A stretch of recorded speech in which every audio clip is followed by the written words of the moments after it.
Hi, friends, and welcome back to the podcast. So today I'm joined by the one and only Angel Pérez, the CEO of the National Association for College Admission Counseling. That's NACAC. Angel has just written a new book on leadership. It's called The Hottest Seat on Campus.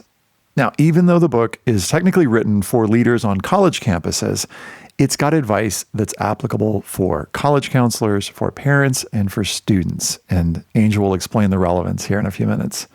We get into a whole range of things, and Angel shares his 7 superpowers of leadership. We take turns sharing a little bit about our weaknesses, including my tendency to take things personally, and our strengths, including Angel's ability to practice detachment. And there's a really cool, practical, tactical technique that he offers for doing this that I'm excited for you to hear. The advice is, we hope, practical. So there's stuff you can do. Given the challenges facing higher education right now, we believe it's timely, and we hope you find it useful. If you've never met Angel, he is the CEO of NACAC, and in this role represents more than 25,000 admission and counseling professionals worldwide committed to post-secondary access and success. In 2019, Forbes named Angel the most influential voice in college admission, and I think, by the way, that still stands. Prior to joining NACAC, Dr. Pérez served in secondary and higher education leadership positions across America, most recently as the VP for Enrollment at Trinity College in Connecticut. He is an advocate for counselors everywhere, an important ally in the work of increasing access to higher education, and I'm so lucky to call him my friend. Hope you enjoy.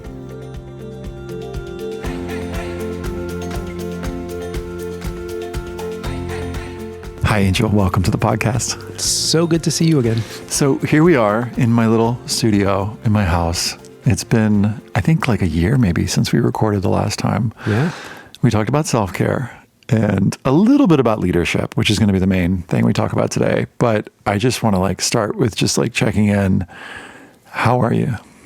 Well, can I be honest? Yeah, please. I'll start with the saying, the struggle is real. You know, we are living through a really difficult moment in our history right now. And as someone who runs an organization that's deeply impacted by what happens in Washington, D.C., things are tough right now. Things are tough. And I am trying to engage all those wonderful things that we talked about in the podcast around self-care. And some days I do really well, other days not so much.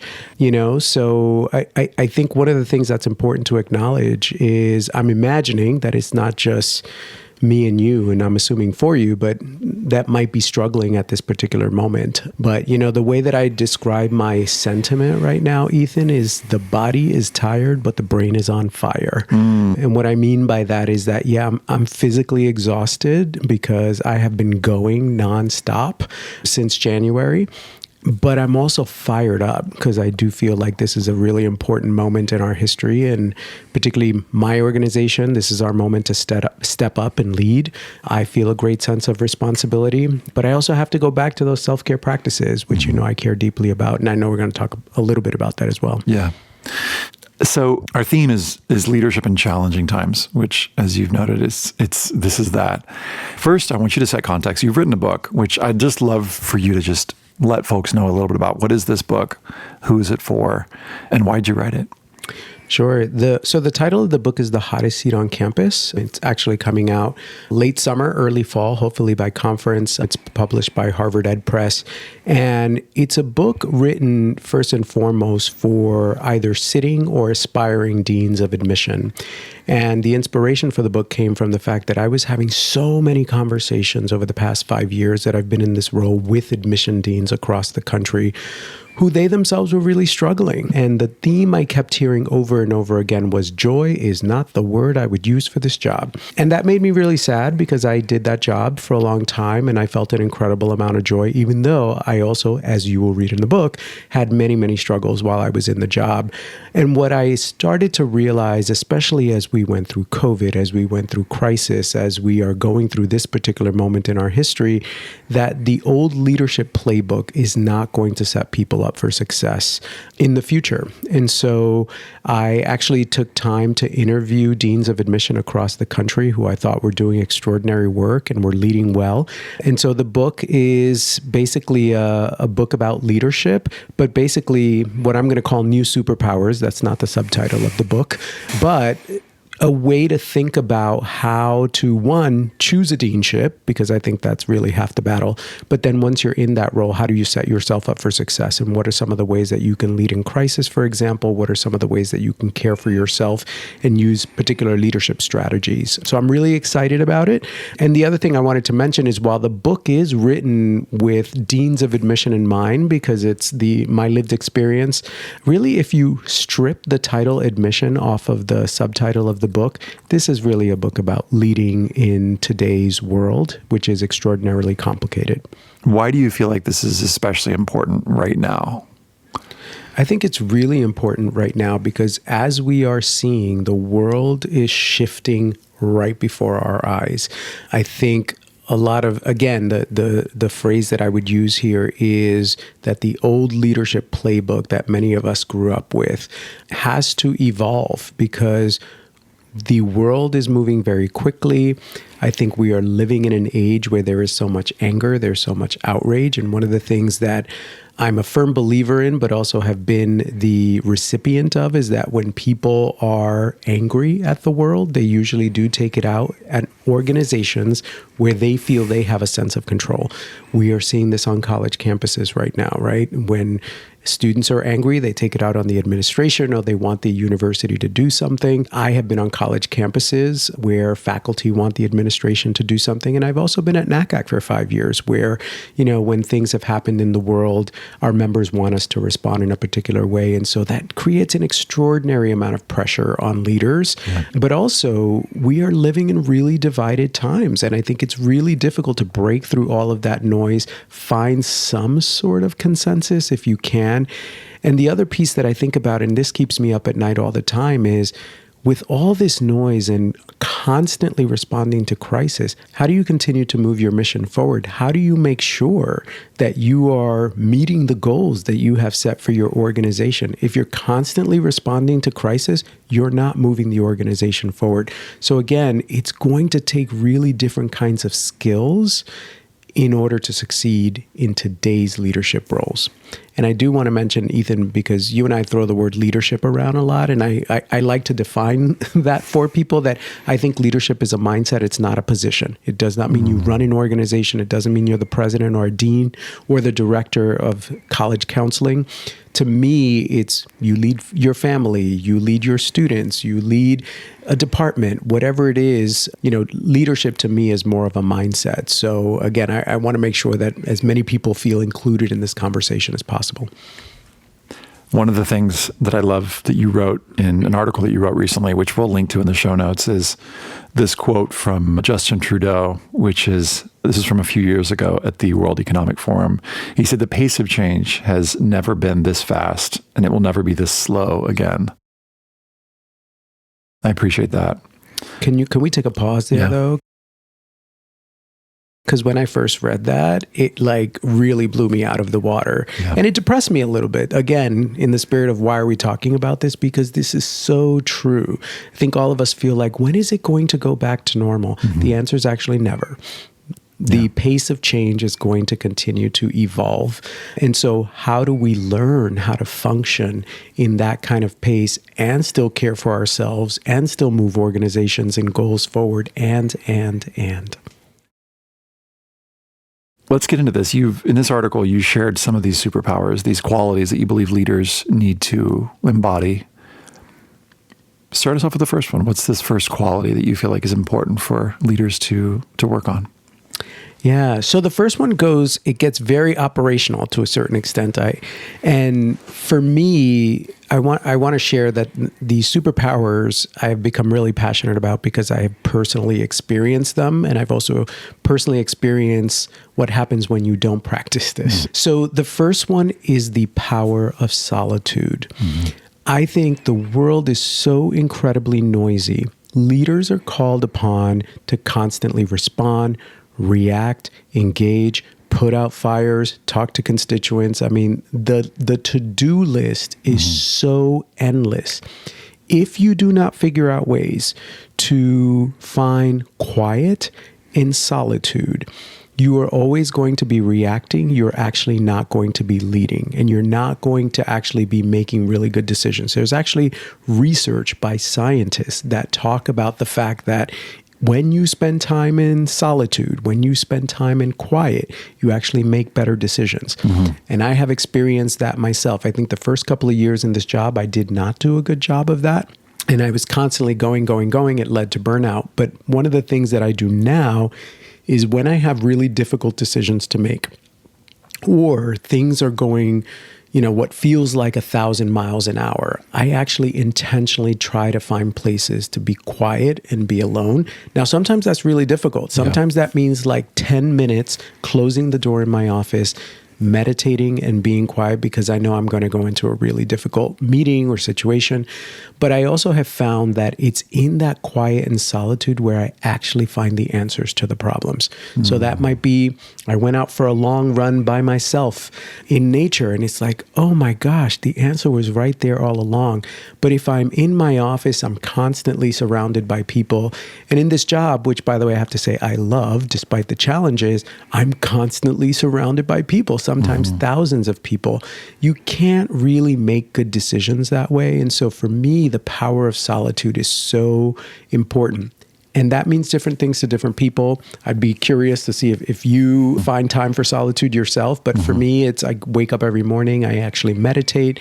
But sometimes I will take weekends where I have a solitude weekend. Might be at home, it might be away.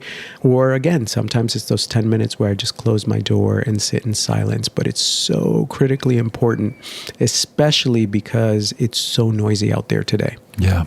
So I'll share about my experience in just a second, but I'm curious, when you're in a tough moment, either in a given day or a given week, what signals are you listening to in your body or in your world that's giving you the sense that like, oh, I probably need some alone time? Yeah, it's funny. I know exactly what you're talking about. I go into overdrive mode. I actually call it high beta. And what I mean by that is I feel my body tensing up.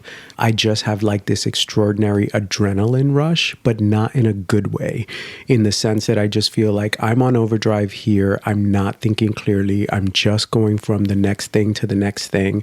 And I tend to carry my stress in my shoulders. And so like when my shoulders start to tense up, I know, okay, something's going on here, and you need to figure out a way to bring yourself back down a little bit. And so again, that's where I'll look for solitude. I might meditate. I might do some breathing.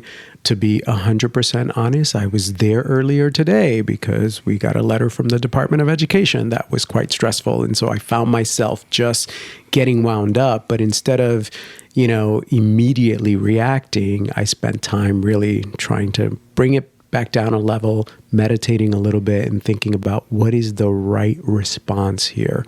Unfortunately, I think we're living in a time where everybody expects us to have the answer immediately.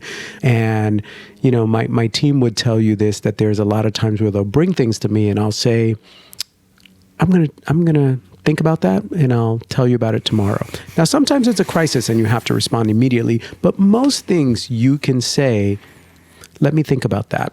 And I actually think you always make better decisions when you take the intentional pause. Yeah. I'm curious, does this resonate? Or? Yeah, totally. Yeah. Well, I think that in past years, I felt like I was so over scheduled and over meetinged that the feeling was like, the way I would describe it is like I was everywhere and I was nowhere. Yes. Whew.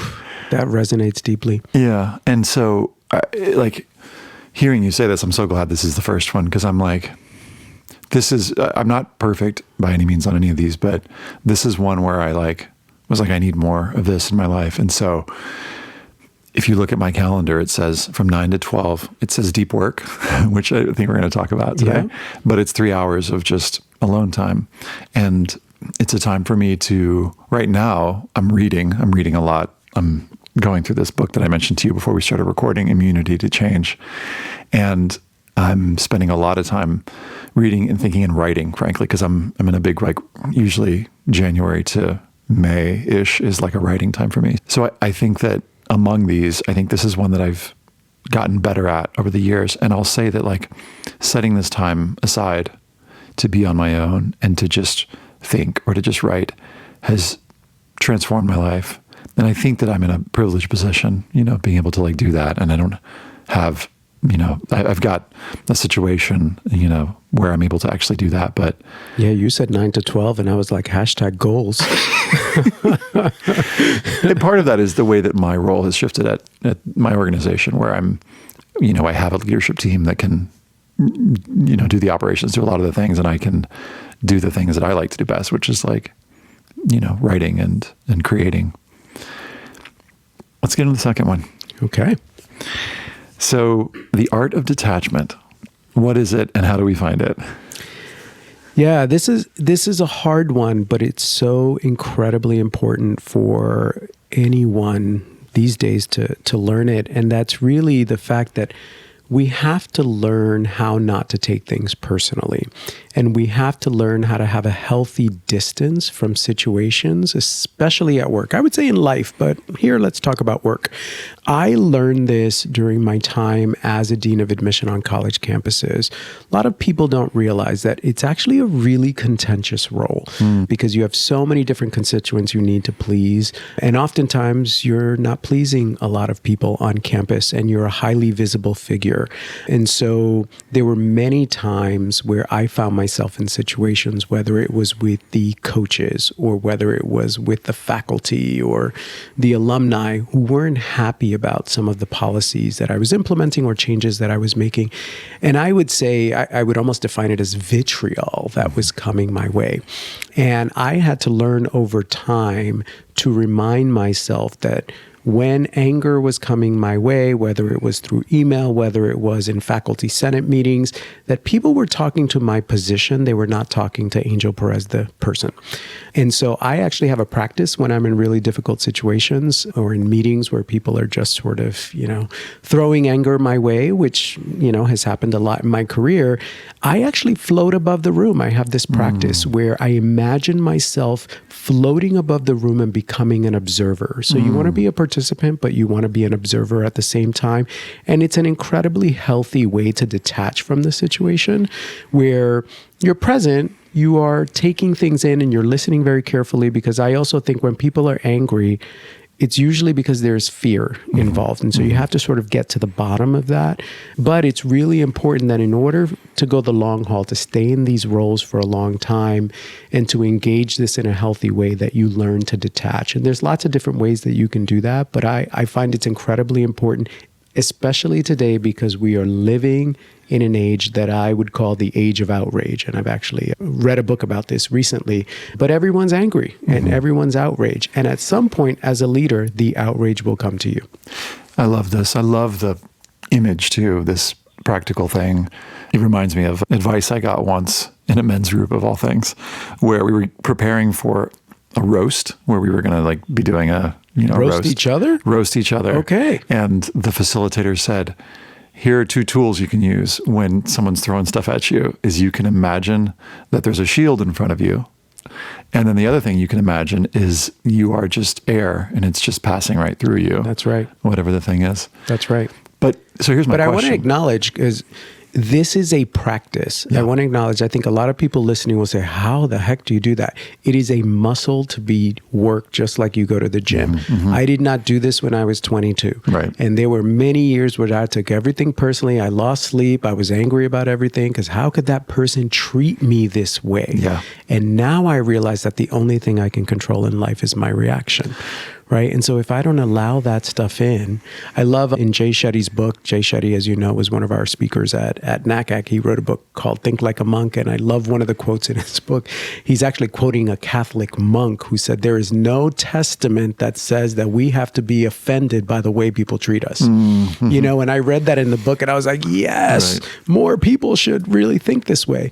And I acknowledge that's really hard to do. But I think as we get older and as we move into these leadership roles, it's really important to use that muscle as much as possible. So here's one that I'm not good at. And I think that and part of it is being an intuitive feeler, is I take almost everything personally. Like I will find a way to think, oh, this is somehow about me. So here's my question. How in a moment when someone is really pissed off, how do you detach and also still have the person feel heard and feel seen and feel gotten? I think what's been helpful for me is I actually go into inquiry mode at that point, because again, I have come to realize that when people are angry, my job as the person receiving that anger is to figure out, where is this coming from? Mm-hmm. What is underneath this? Mm-hmm. And how can I help in any way? And because I go into inquiry mode, there's a book I read called Humble Inquiry, which I love, and I actually write about in my book, which is really about the art of truly listening to people. And so if instead of sitting there and already thinking about, I'm so offended, I can't believe that person said that to me, and thinking, you're really thinking about your own emotions, what you need to do is actually think about, how do I get to the bottom of what this is really about? Because what I've also found is a lot of anger isn't always about what the person is actually saying. There's something beneath that, right? And so I go almost into investigative mode. And by the way, I do want to put out there, I am not perfect. Yes, I have feelings, and there are times I'm like, did she really just say that to me in my head? But then I try to, again, bring out the practice and try to really, move beyond it. Because the other thing that I try to think about all the time is like, will I care about this in a week or two or in a year? Mm-hmm. The answer is usually no. And so why am I going to give it the time, energy, effort, mental space that it probably doesn't deserve? Yeah, as you say that, I think about the difference between the content of what someone is sharing and the context of what they're sharing. And what I mean by that is, like, sometimes I think that the thing that's coming at me is probably part of something much larger. Yes. And it's like zooming back. And sometimes you just happen to be the person. Right. You're the person there to take the heat. And we're seeing that in our history right now. Again, going back to the college campuses or schools where we're seeing protests, the leaders in those organizations are taking the heat for worldwide problems, often that they cannot solve in any way, shape, or form. Mm-hmm. And so those leaders need to learn detachment. Mm-hmm. They can't take these things personally. And they really need to get to the bottom of, where is this coming from? And also, what are the ways that I can really engage this individual to try to move us to some point of consensus? But I will add, and most people know I'm a meditator, I do meditate when I know I'm going into difficult situations. And so a lot of times you don't know that a meeting is going to be difficult. But one of the stories I tell in the book is about a meeting that I had when the athletics department beckoned me, and it was all of the coaches, and they were not happy with some of the changes that I was making to the admissions process when I arrived at an institution. And as I was walking to the athletics center, I just knew I was like going into the lion's den, right? I knew that was going to be a really difficult moment. So I snuck into the bathroom and closed the door before I went in, and I meditated for 5 minutes. And I was so calm while I was in that meeting. And for over an hour, they just took turns, one after the other, telling me everything that they felt I was doing wrong. And I floated above the room while I was at it. But when I walked into that room, because I had meditated and done a little bit of breathing, I was already really calm. You can't walk into those situations that I call the lion's den already hyper. Mm-hmm. You need to make sure that you almost do some preparation work. And by the way, this is the same thing.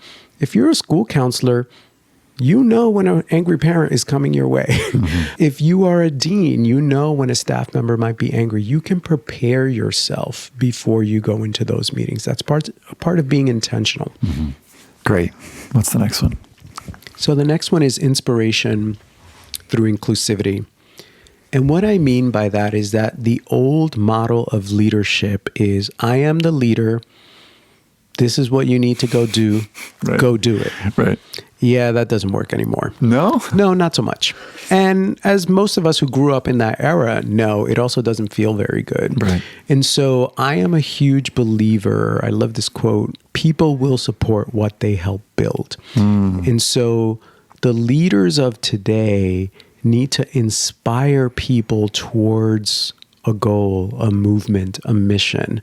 And you do that through inclusivity because people want to be part of something greater than themselves. I'm a fundamental believer in that.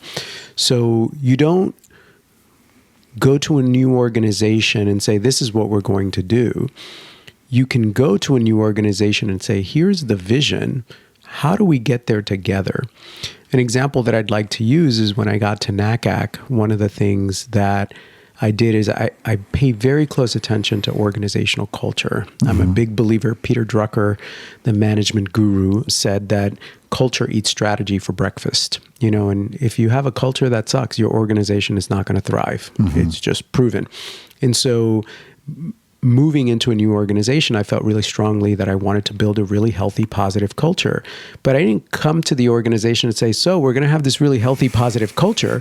I basically said to the team, we're going to build this together. And we did that intentionally we actually have our own staff mission statement, not the organizational mission statement, but our own. And then we also have a set of values that we hold each other accountable for. We asked ourselves the question, what does it mean to come to work here every single day? How do we want to show up and what do we want to hold each other accountable for? So another example of this leadership through inclusivity is that when I have to make tough decisions, and I've been making some tough decisions recently, part of what I try to do is I try to ask as many people as possible for advice, right? And so in the NACAC contest is I call as many members and leaders and staff members and advisors as I can. Eventually, in the end, the decision is mine. Mm-hmm.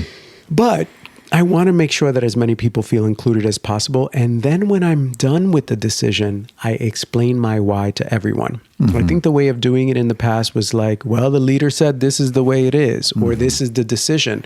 That doesn't work so much anymore. Again, because if you are going to inspire people towards a vision and you're going to keep them inspired and motivated, you also have to explain to them, like, why did I make that decision? Mm-hmm.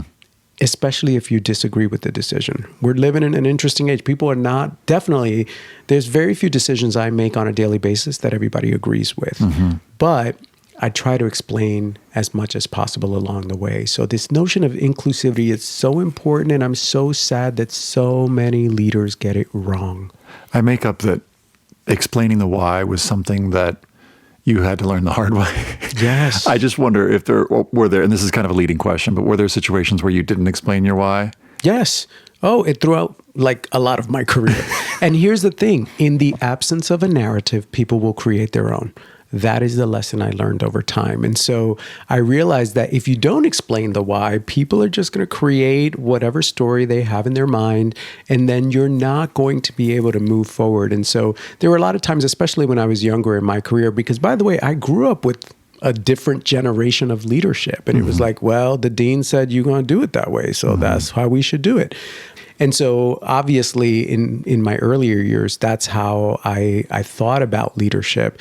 And then I realized, wow, if I don't bring people along and include them in the decision making, but then also when I make the decision as a leader, explain the why, they are going to make up all kinds of narratives.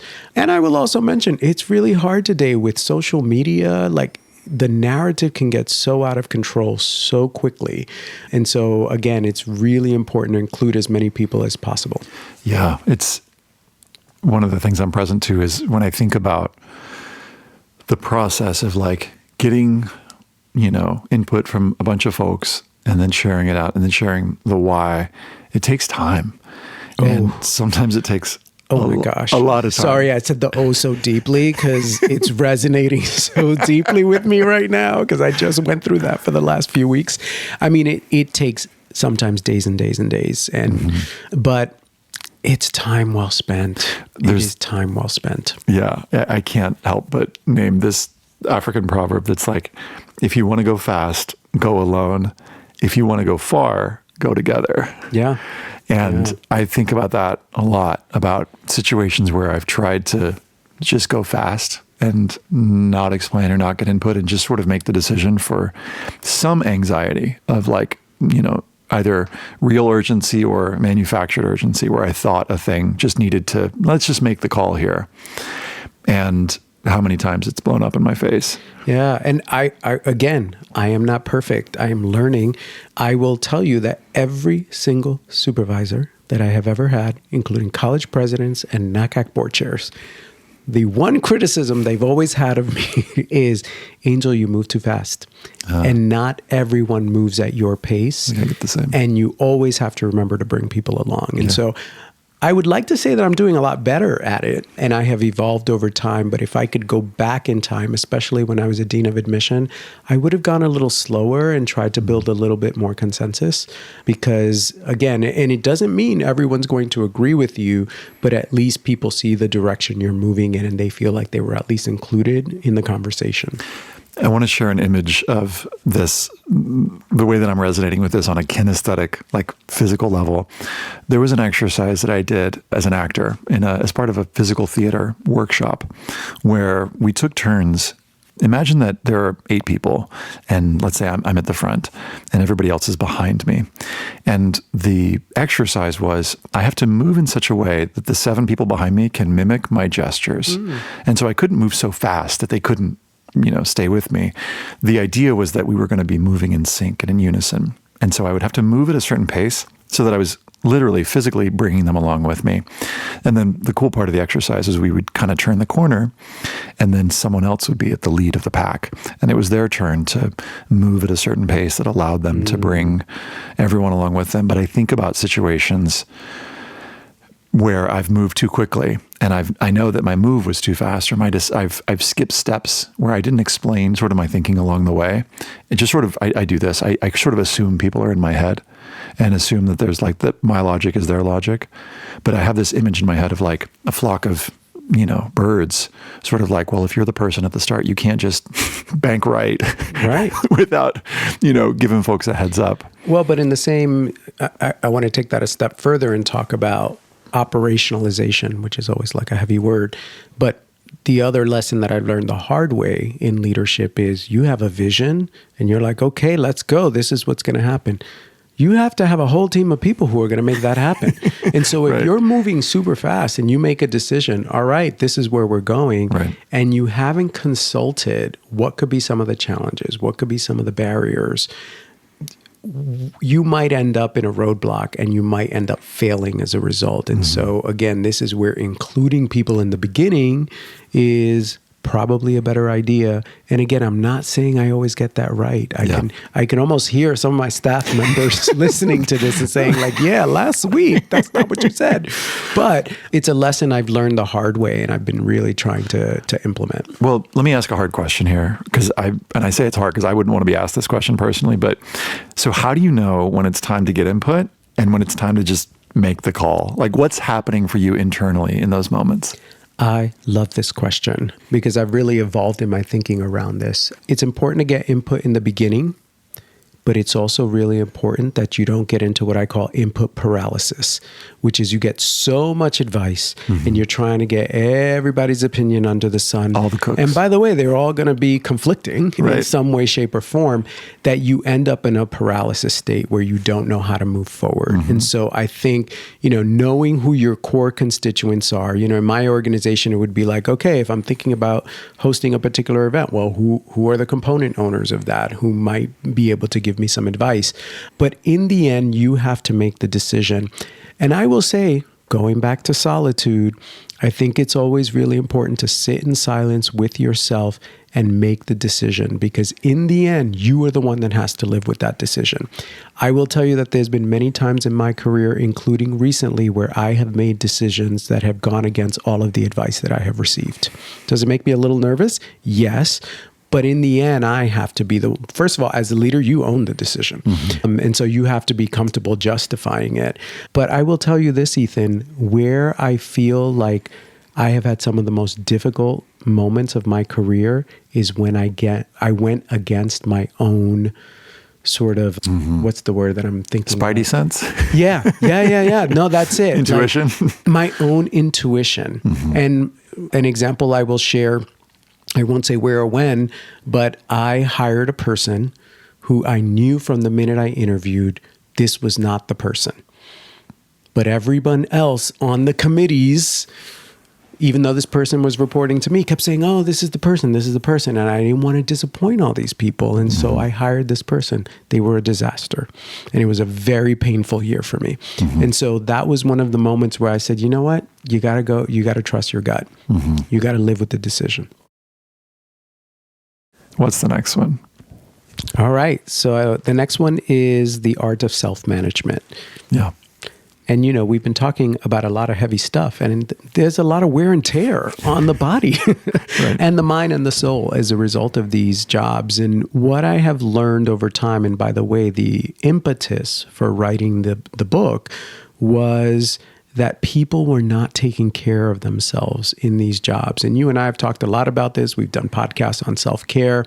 And I call it self-management because it's a little bit more than just self-care, making sure you eat right and exercise and meditate and find time for joy.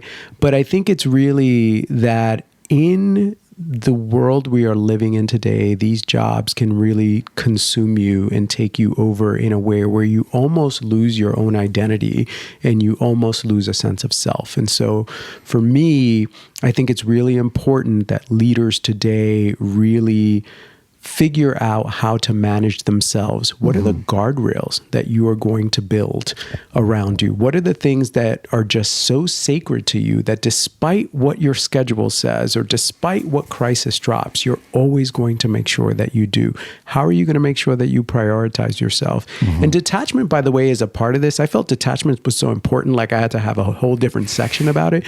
But learning how to detach yourself from the identity of the role is so critical. And again, I learned that the hard way. When I first became a dean of admission, I burned out fast and hard because it's all I did. I let everything else in my life just go. When I first arrived at NACAC, I did it again. I learned the hard way. I ended up in burnout. That's how you and I ended up doing a podcast together, and I wrote an article about it. And so the art of self-management is so critical, and I do think it will be the number one thing that will lead leaders to success in the future. So let's just check in right now. Like, how's it going right now in terms of your own self-management? You know what? I mean, how could you ask me that question? Not fair. There are things I'm proud of and things I'm struggling with. The start of the year has been rough, even though I now realize it's March and I can't believe that. But it has been a really tough year. I've been traveling a lot. I have been in response mode a lot. Most people know what's happening in Washington, D.C. and the kinds of things we're doing at NACAC. And so as I'm speaking to you, even though I'm energized by this conversation, I am pretty tired. And I flew across the country and took a 6 a.m. flight to be here today with you. And I was in the UK a week ago. I mean, I've been on the go. And so for me, it's been really important, first of all, writing these things and sort of checking back in and reminding myself. And again, I'm energized just by talking about it, that I have to continue to put these things into practice. But in the spirit of self-management, Ethan, there are things that are sacred to me that are not, regardless of where I am in the world or how busy things are, I am always going to meditate in the morning. I am always going to exercise. I didn't do it today because it was a 6 a.m. flight that was rough. But if I am home or if I'm in a hotel, I will always exercise.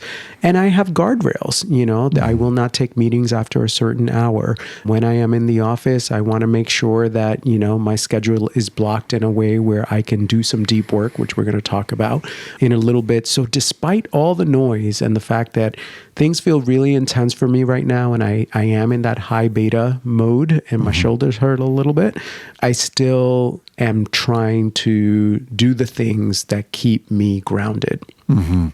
Yeah, and interesting. As you say, self-management, there's like what I'm hearing you say is self-care and thinking about, as you said, you kind of implied boundaries. Now, I could imagine someone hearing self-management and thinking, well, it's doing quote unquote everything on my own. And I don't think, leadership has to be lonely necessarily. No, I think part of self-management is about finding community as well. And it's also about finding people who are either in similar roles. And by the way, this is beautifully done in the admission deanship. The admission deanship community is like strong, and lots of people form cohorts. And I will tell you, I probably would not have succeeded as a dean had I not had other deans who supported me. I also have other association CEOs in Washington, D.C., that support me, and we support each other. And, you and I have really developed a friendship as people who run very different kinds of organizations, but still feel some similar pressures around running organizations. And so the other piece around self-management is what Michelle Obama calls her kitchen cabinet, right? She has these people around her who keep her grounded. When she has to make tough decisions, she talks to those people. I think it's important to also bring people into that conversation. And also, those are the people that hold you accountable. Yeah, absolutely. And I want to name, I think this has been, I've really, really valued our conversations, and just so that, like, what does it actually look like? Like, what Angel and I will do sometimes is we'll just like block out an hour and a half, and we'll just sometimes split the time and just go, okay, let's work 45 minutes on your stuff, and then we'll work 45 minutes on my stuff. And I want to just say this explicitly out loud, because this has been so valuable to me. And I have a few other relationships like this. I don't know if you knew we were in an open relationship, but I'm revealing it now. But I have, a friend yesterday, for instance, that was helping me. I'm preparing for a leadership retreat next week with my own organization, and I'm trying to figure out one particular thing. And I got on a Zoom call with my good friend yesterday and was like, hey, I need to, and he's like, let's do this. And we hopped on, and he was just like, we're focused on you. And then this morning I was sending WhatsApp messages to another friend who leads an organization with investing advice, of all things. But I want to just name this and say, like, it's been so valuable, because I think I did a lot of it, or tried to do a lot of it on my own, because I was sort of like, well, I don't know. I felt lonely, and I felt like, and reading a book is not enough, right? I think when you get into leadership roles, and again, I'm defining leadership very broadly here, you'll read a book, and that's lovely and beautiful in theory, but you need people to talk through it with. And I think the other thing, and this is what I appreciate about our friendship, is that we're not heads of organizations with each other, right? That we can like let our hair loose. I walked into your house today, and I said, yeah, the world kind of sucks right now. And I'm feeling kind of heavy, right? And we were able to just be real. Yeah. Obviously, I'm sharing that on a podcast right now, but I don't normally say that to people, because I think, when you are a leader, often people are turning to you to be the problem solver. Right. Have it together. Yeah. But you need people around you who are going to uplift you and support you as well. And I want to just put in a bid for that for folks who are listening. Like, and many people are listening to this going like, yep, got it. Got those people. I already know who those people are. I talked to those people this week. But it's reciprocal peer coaching. And I think you can do it sort of whether you're a counselor, whether you're, just being at home with family. And I find this to be so life-giving, so nourishing. And there is a hunger for connection right now. Yeah. So I think if you're out there, you're listening, and you are seeking this, I know that you will find others who are seeking the same thing. Number 5, you talk about the power of showing up. Oh, yes. Talk to us. Yeah. I cringe these days when I read statements from leaders, letters, statements on social media, and they haven't showed up in the room or the Zoom, depending on whether you lead an online organization or in person, to just look people in the eye and have the conversation. I have found, again, in my experience, that it's important to show up even more importantly, when it's really hard and when you know that it's going to be a contentious situation. I want to interrupt you for a second, because I saw you do this really recently, and I want to say it so that you don't have to, so that no one thinks that it's like virtue signaling or anything. But Angel, I'm just going to speak to everybody else for a second. I'm going to speak about you behind your back, in front of your back. There were some fires in LA, as some of y'all know. Altadena, which is not far from here, was on fire, and Angel used to live in Pasadena. And he said, I'm coming to LA. And I said, what are you doing? He said, I'm just coming to volunteer, to support, because there's a need right now. And I was like, dang, what? And I didn't like make a big deal out of it, but in my heart, and I haven't said this to you, but in my heart, I was like, Angel's showing up. So I've seen you do this, and I just want to say that it's something I really admire about you. I appreciate that. Yeah. Love Pasadena, love California. So I felt the need to show up. But yeah, that to me is so critically important. Like, you've got to show up for the moments, but also in the context of this contentious and divisive environment that we're living in, I'm seeing so many leaders, they don't want to sit in the hot seat, again, hottest seat on campus.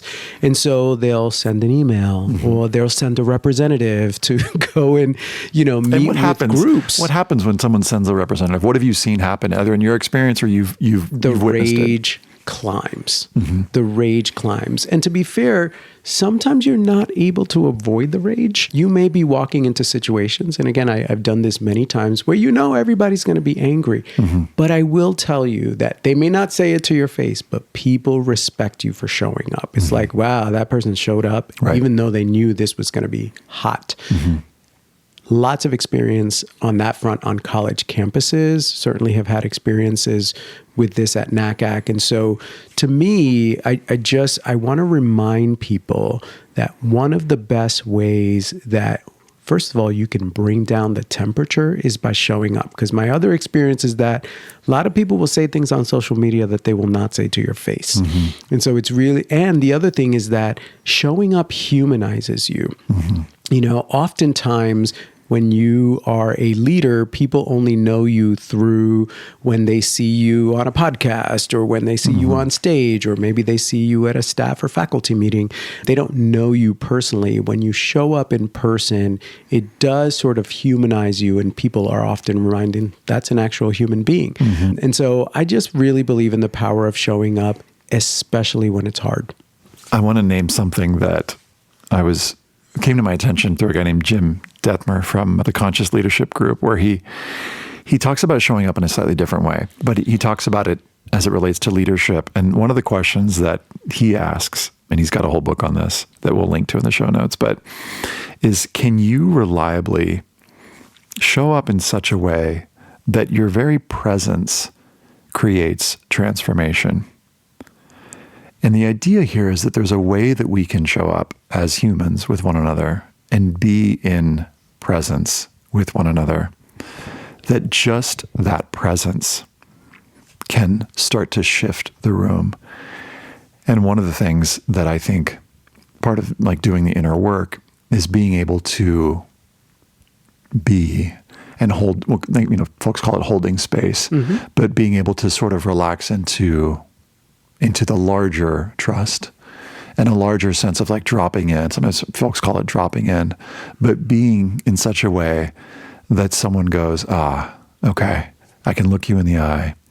I can see here we are, both humans, humaning together, and it bring folks into presence in such a way that has just on its own, a co-regulating, calming effect. Yeah, you call it co-regulating. I say it's bringing down the temperature because again, there's so many heated moments. I actually write about just be a human. And I think so many leaders are not being human right now, not because they don't intend to, but again, because they feel like they need to play this role. And I think in the new age of leadership, this would be another superpower. It's just be a human. People want to know that you have empathy.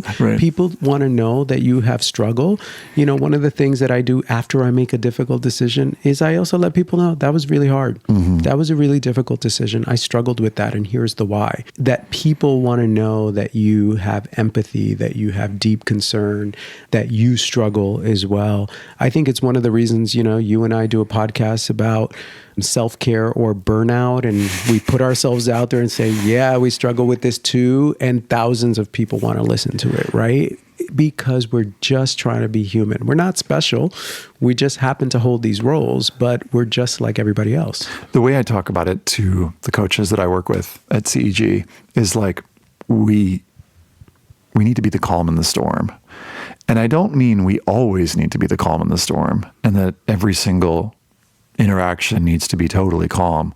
But I think that what we can work on cultivating is access to the calm when the storm is happening. Yes. And I think that's, to me, work really worth doing. Absolutely. And it's hard work doing, but most people don't. I think that's the challenge, that most people are so concerned with the to-do list, and this has to happen in an organization, that kind of work is actually what builds trust. Mm-hmm. It's actually what builds community, and it's what moves organizations forward. But most people put it as like, oh, that's a touchy-feely thing that you need to do. Again, this is my experience, but every organization that I've been a part of and where I've served as a leader, investing strategically in that is really what's made the organization successful. Mm-hmm. Yeah, it's interesting when I think about the coaches that I've interviewed over the years or that I've worked with, you can sort of sense this, like there's sort of a presence, a willingness to be with self and with other in a way that, you can sort of sense if someone's willing to access that calm within themselves. And I think that that's something that can be cultivated. Well, and I will say it has to start with the leader, mm-hmm. because that isn't something that happens unless people feel like they have permission. Mm. And I've learned that over time, that people come into a lot of workspaces. I will tell you, I have learned there's a lot of workplace trauma out there. Mm. And people come into a lot of workspaces not knowing, can I show up? Can I be my full self? Can I be vulnerable here? And unless the leader is saying, yes, that's okay. And by the way, not just saying, but doing themselves and modeling the behavior, it's never going to trickle down. Mm-hmm.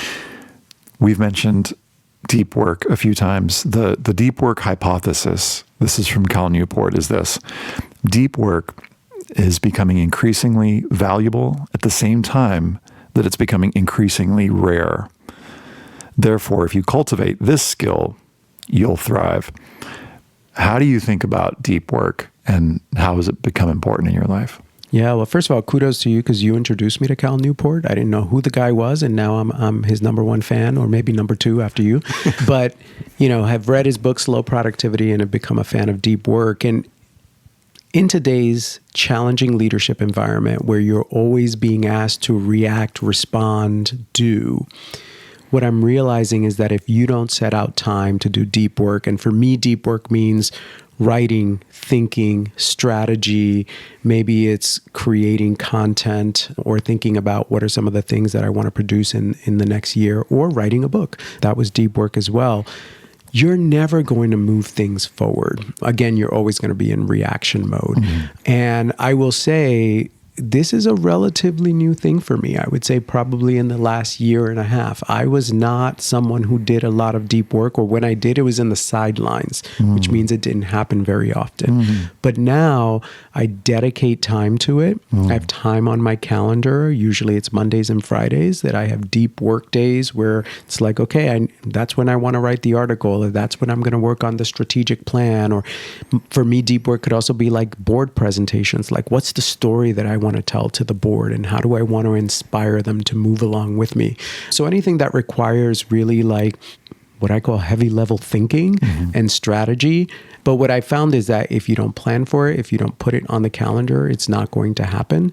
And again, a lot of us see it as an extracurricular. I've now come to realize that because the world is moving at such a fast pace, as Justin Trudeau said, if we don't put deep work on, it's never going to happen. And again, I have to give kudos to you, not just for the intro to Cal Newport, but also I think you do deep work really, really well. Like I'm trying to follow your lead here. Thanks. Yeah,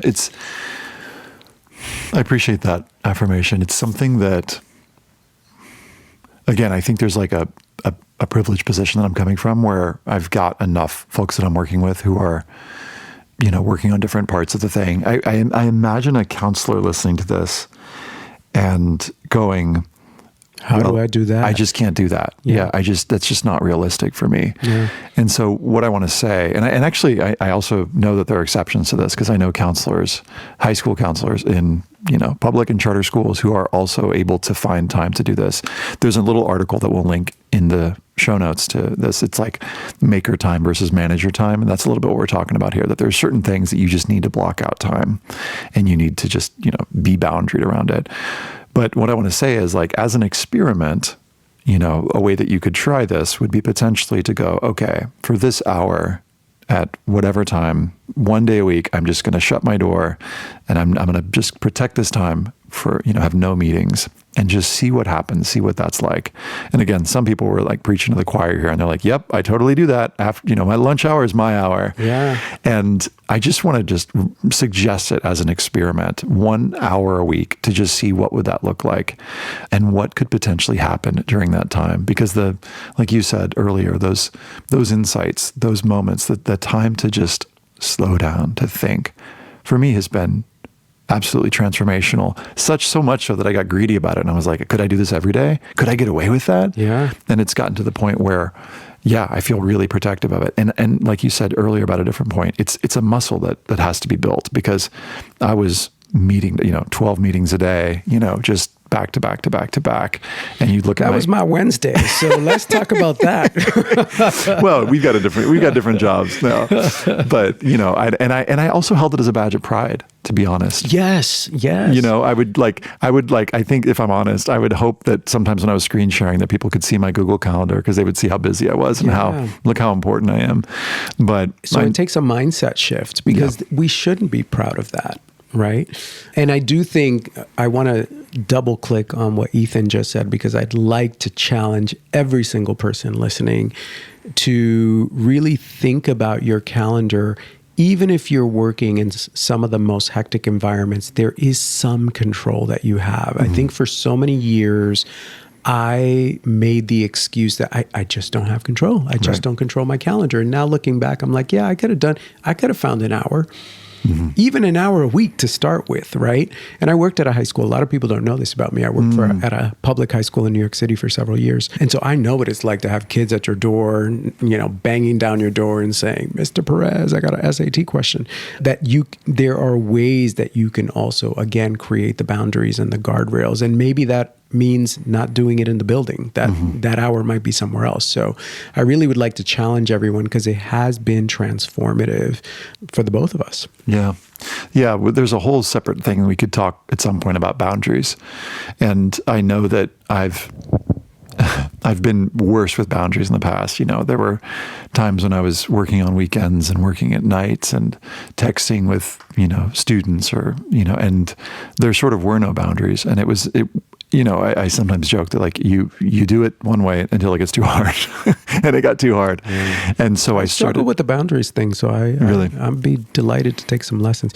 Yeah, I'm as a lot of people know, I'm very accessible. Lots of people have my cell phone number.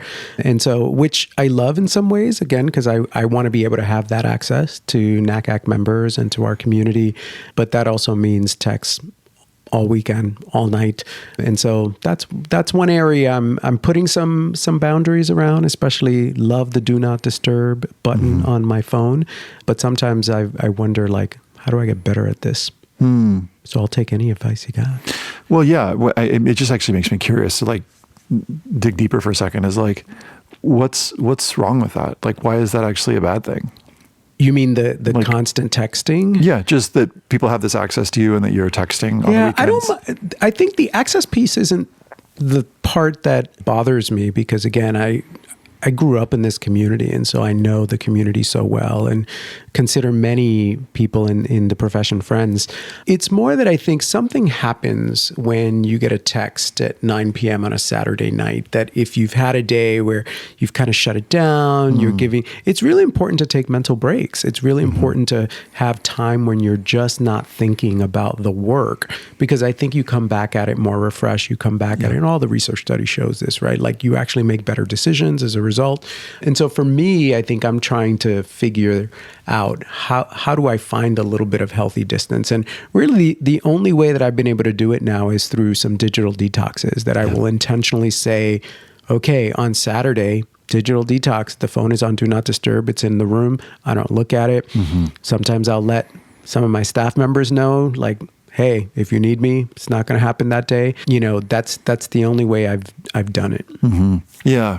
As you say that, I realize I present, I think, is very accessible. And I think that's very true. Like if you meet me at a conference or, something, I'm pretty present and I'm like down to be there with you. I do not text with my staff, my organization, unless we're like planning a thing that day and it's like, hey, I'll be there in a few minutes. Right. Or it's like, hey, we really need to talk. And if you look at our Slack channel on the weekends, it is dead, like crickets. That's good. And I'm glad. And that's something that I, if I have an itch to like, ooh, I want to share this with folks, I will oftentimes be like, it can wait. I'll send myself an email and send it, or I'll schedule my emails to come on Monday so that folks aren't getting stuff on the weekend. I got to get better about that. Because I know when I would get something from somebody, especially if they were in a position of, power, it's like, oh, I should probably respond to this. And I don't want folks to have that expectation. So I think I set pretty strong boundaries, and I don't text with like people that I, not only people I work with, but like, students and parents, unless there's like, again, some, exception. And so I think there's a way that I've just set really clear boundaries around that. And I think because I was too anxious, honestly, like in other situations, I was just getting, because I'm such a people pleaser and I'm such a caretaker, that I think I had to, draw that boundary. And so that's actually, I say that and I realize there's like a point of pride that like, I'm proud that we don't slack on weekends. Yeah, no, I think that's a beautiful thing. Before we get to the last one, I want to name something that you say in the article that really landed for me. You say this: many leaders are caught off guard when adversity strikes, responding with frustration or even disbelief. But the truth is, challenges are not interruptions to leadership. They are leadership. Yes. Especially in the world we're living in right now. And I know I keep saying that, but I think most of our listeners will know we're living in extraordinary times. I think for a really long time, when I moved into leadership roles, I was frustrated all the time because I'm like, gosh, here's another problem. Here's another challenge. Here's another crisis. And it really took me a long time to figure out, oh, that's what leadership is.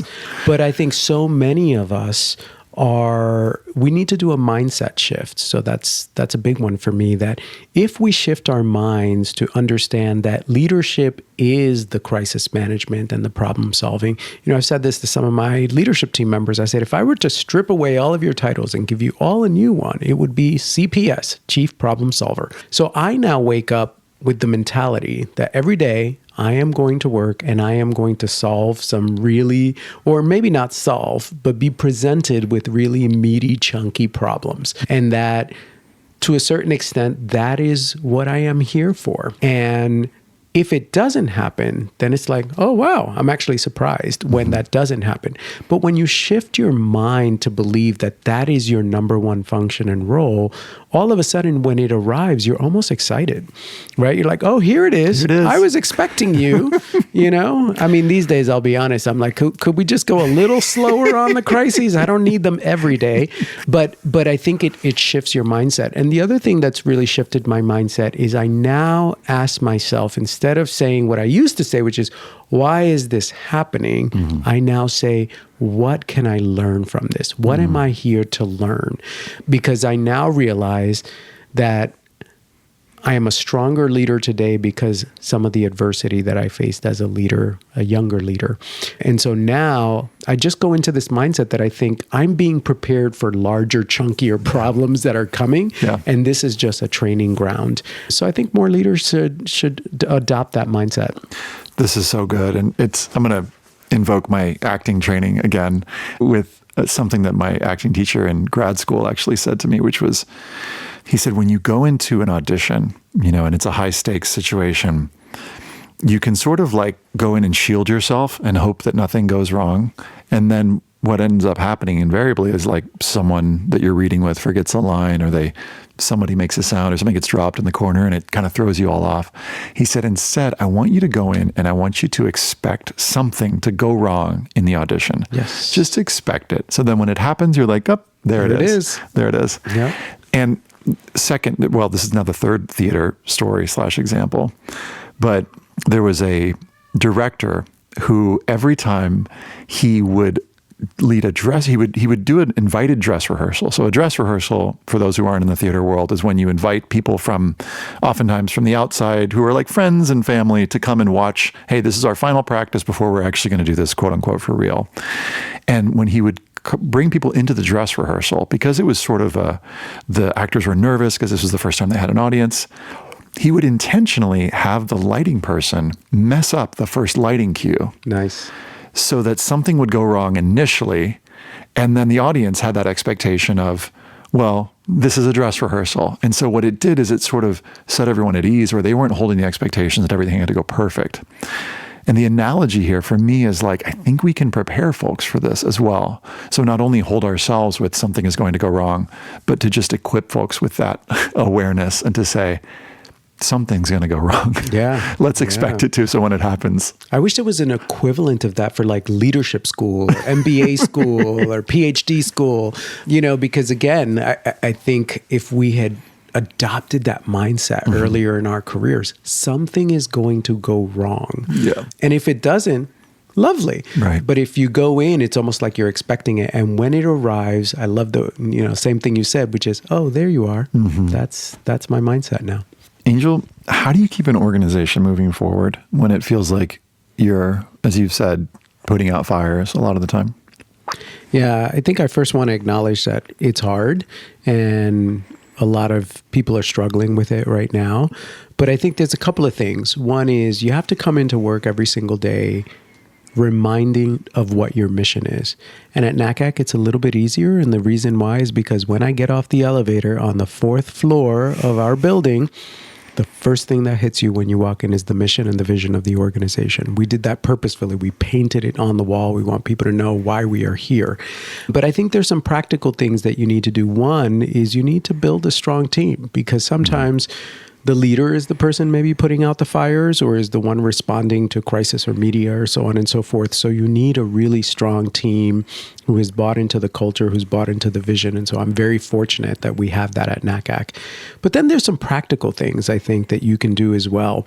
So I have an email management system actually called SaneBox, and this is not an advertisement for SaneBox, but I do love them. Check out our link in the description for our promo code. I promise you, SaneBox does not pay me, but my friends always say, like, you should do an ad for them. You love them so much.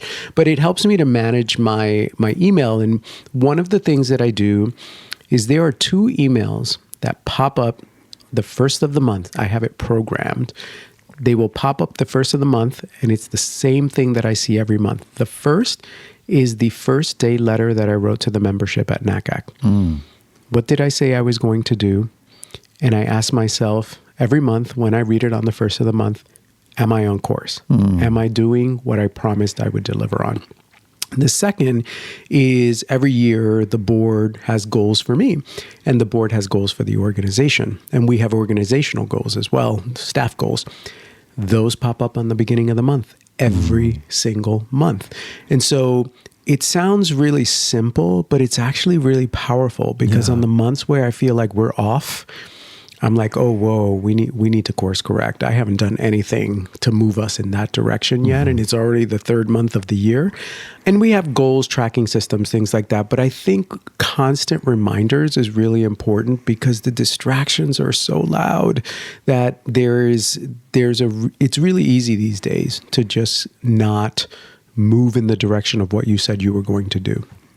I love this. I'm going to start doing this. Like, I'm just hearing that and I'm like, yo, that's something that with my leadership team, and the way that I'm going to take it and, tweak it is, I think what I'd like to do is to create like 5 commitments for myself. And I can write these down and then, like you said, just email them to myself once a month. That feels so simple and so doable. If not, what happens is November rolls around and you might ask yourself, what did we say we were going to do this year? Right. And for me, because I report to a board, I have to be very accountable, right? And so I need to show that we've done this.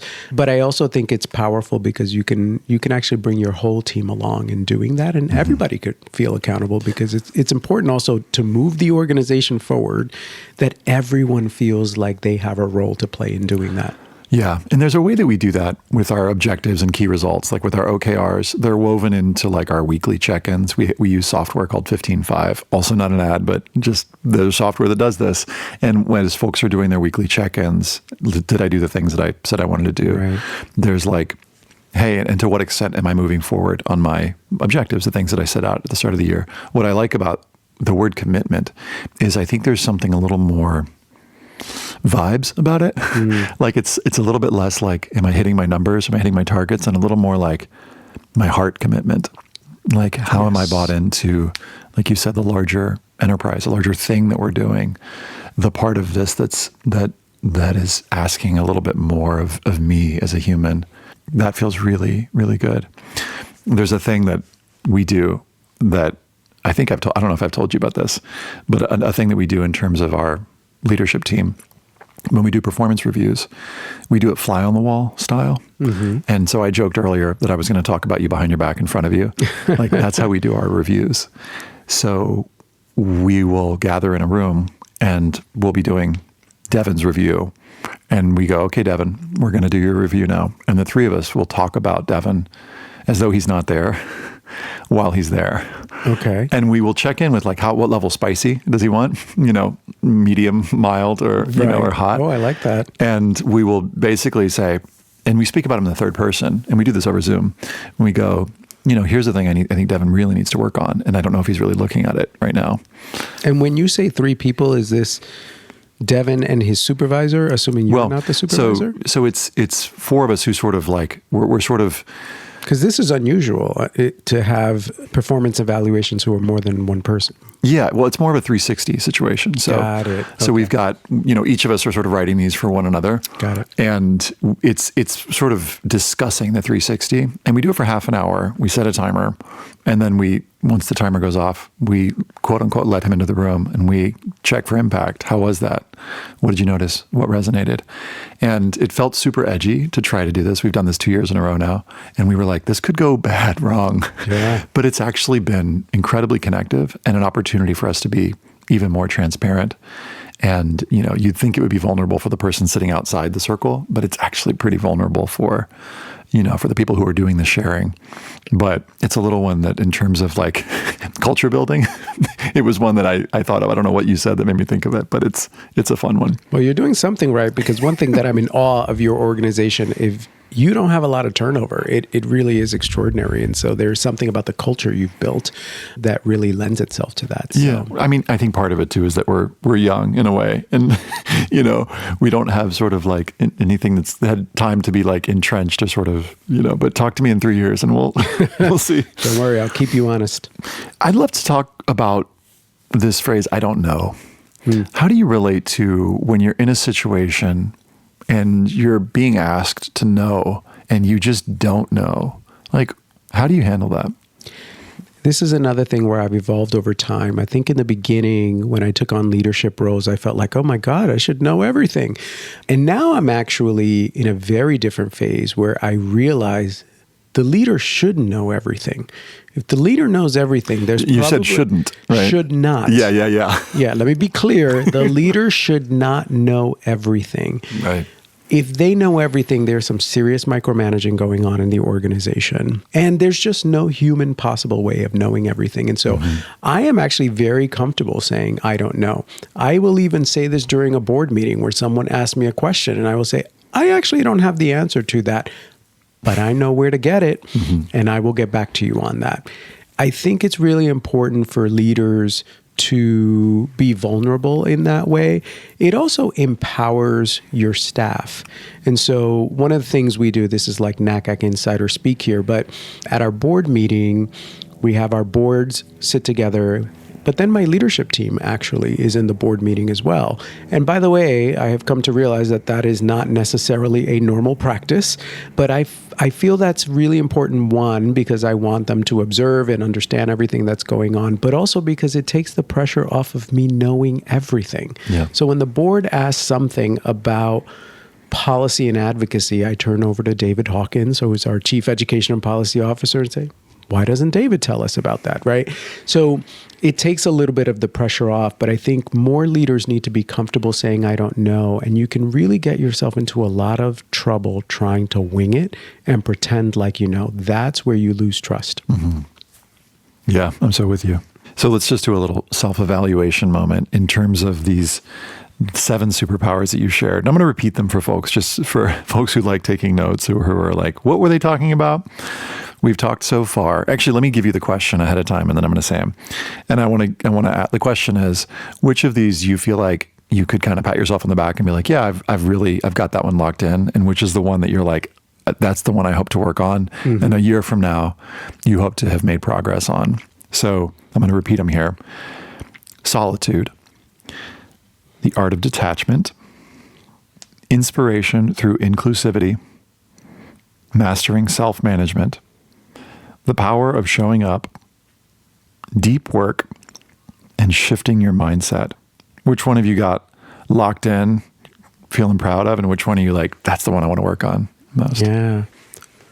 Several can be the answer to both. Right. But I think I will start with, I feel like I've gotten pretty good at detachment, and I'm grateful for it because we are living in times that require some serious detachment. And so again, not that there aren't moments that get to me, but I've become so practiced at the art of not taking things personally. I read a lot about Stoicism, and that's actually been very helpful to me. I'm a big fan of Ryan Holiday and his work. I actually have gifted those books to my team, and we now read them together.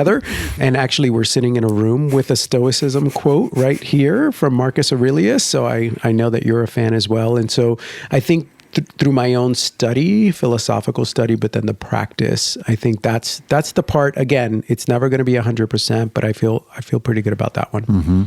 Which one a year from now, you'll be like, that's the one that I've been working on?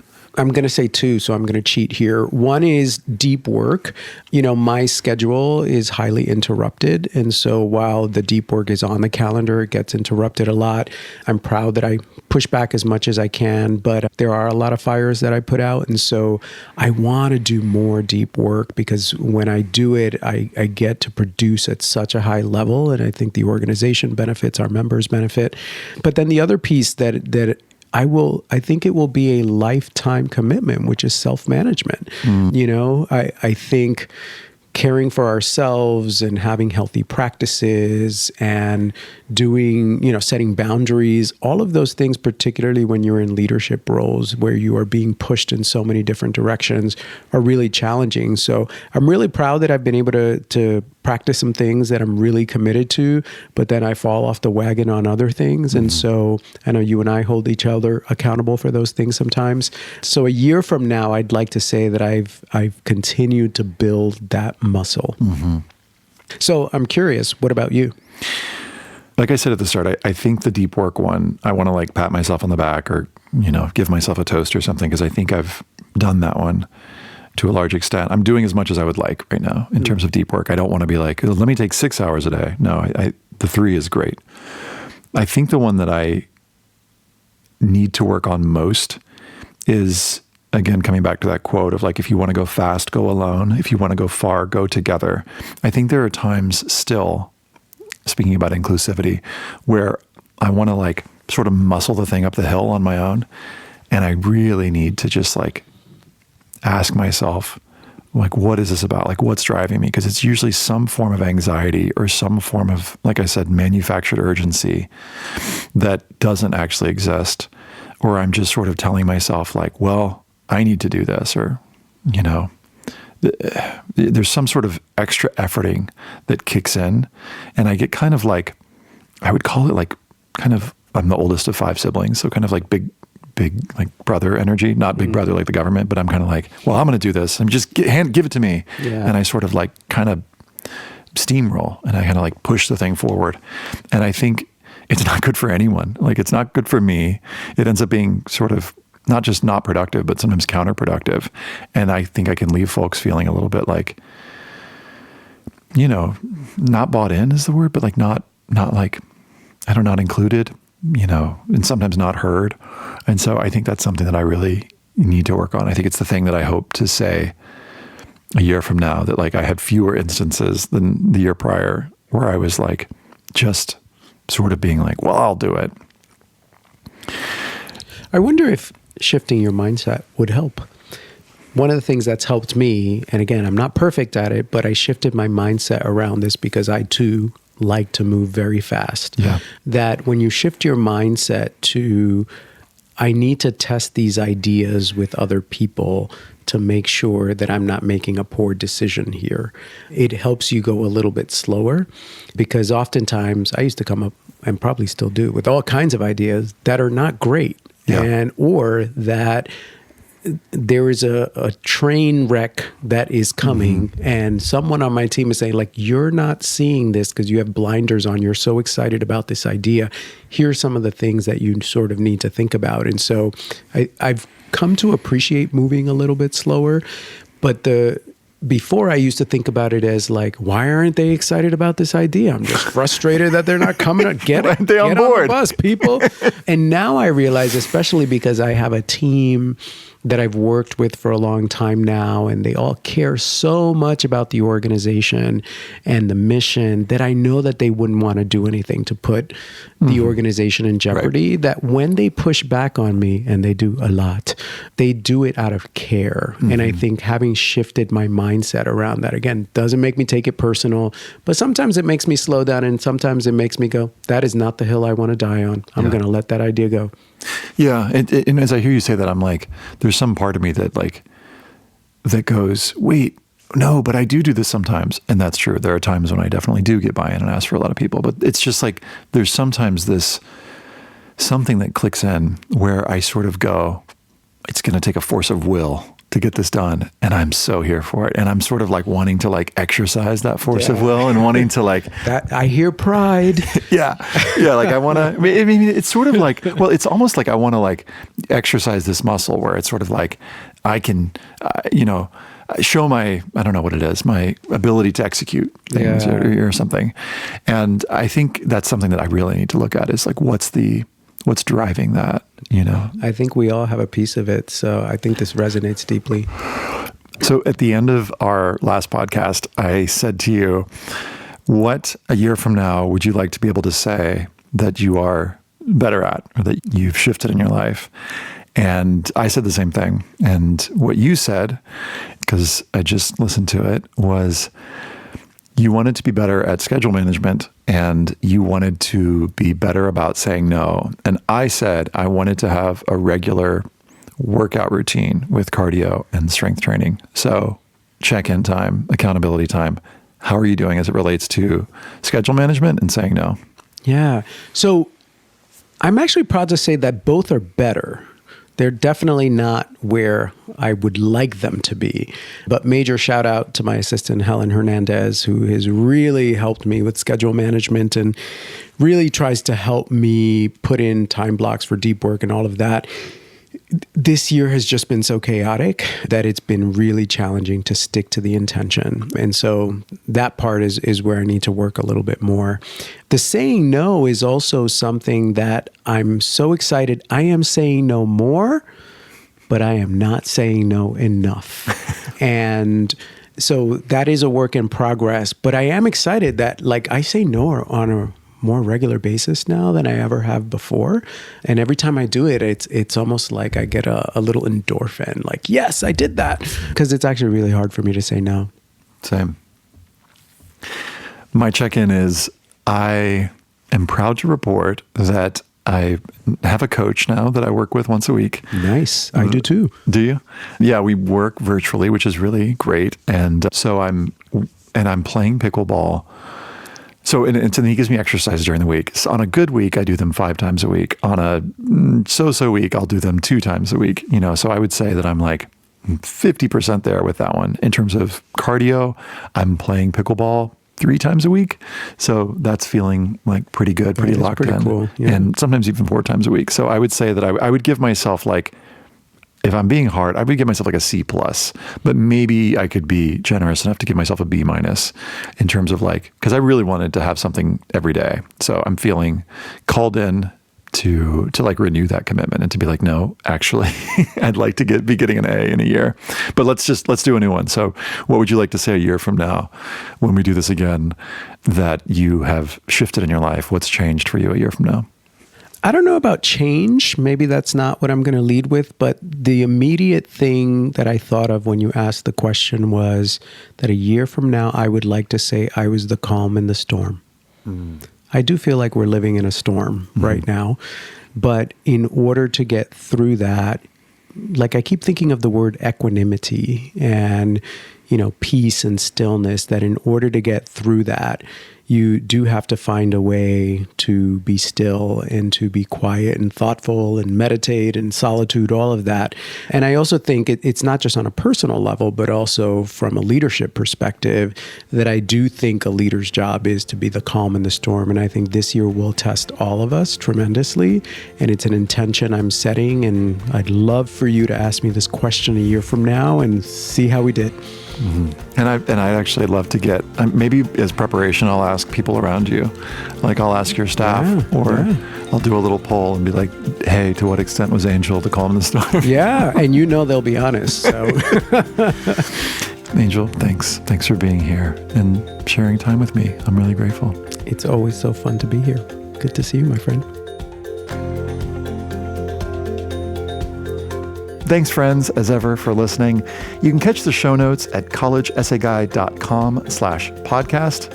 If you want to find out about any of our upcoming events, including our free webinars, our Pay What You Can courses, just go to collegeessayguide.com and opt into pretty much anything, including a free guide to the personal statement. If you're a student working on the personal statement, we've got a parent's handbook to the admission process and a whole bunch of resources for counselors.